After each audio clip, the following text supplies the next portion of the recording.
This violent arrest on the Lower East Side has been raising questions. The NYPD says officers approached a small group of people for allegedly violating social distancing rules.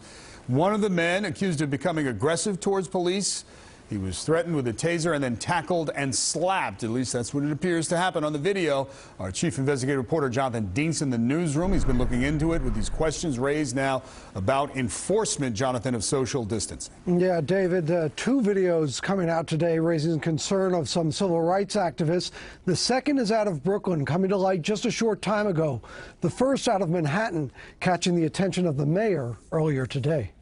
What are you flexing for?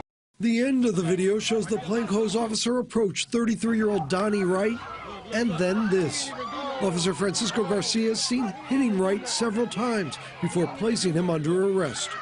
The video went viral over the weekend and brought this reaction from the mayor today. The video was very troubling. What I saw was absolutely unacceptable, and obviously discipline was swift by the NYPD. Garcia has been placed on modified duty. It all started Saturday with social distancing enforcement along East 9th Street and Avenue D.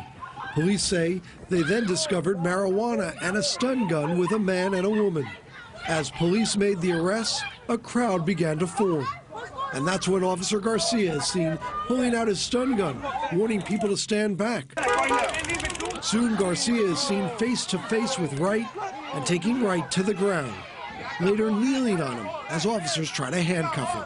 Sanford Rubenstein, an attorney representing Wright, called for a criminal probe of the officer. Just look at the video. It's clear that he was not under any threat. It's clear he had no justification for what he did. And there's this second cell phone video out of Brownsville, where two officers appear to grab and knock down a man identified as Arthur Salam during an incident where police had been called. One reverend planning to protest using safe distancing. Well, we're going to disrupt this city. We're going to hold up traffic with 100 cars. Police said they're reviewing this second new video.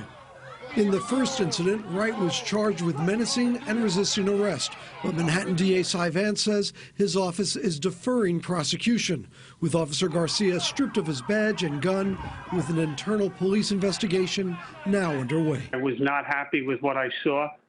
I think we can be better than that, quite frankly. Police sources say there is body cam footage not yet released that shows more of what happened between Wright and Officer Garcia, but that tape not yet released. The PBA issued a statement defending Officer Garcia and said cops should not be doing social distancing enforcement. The cowards who run this city have given us nothing but vague guidelines and mixed messages, leaving the cops on the street corners to fend for ourselves. Nobody has the right to interfere with the police action, but now that the backlash has arrived, they are once again throwing us under the bus. This is some civil liberty groups say. The Manhattan case is an example of disparate enforcement in neighborhoods and communities across the city. Again, police say drugs and a stun gun found at that scene, with the police commissioner saying this is just one incident out of thousands of interactions between police and the public this weekend. Jonathan Dienst, News 4.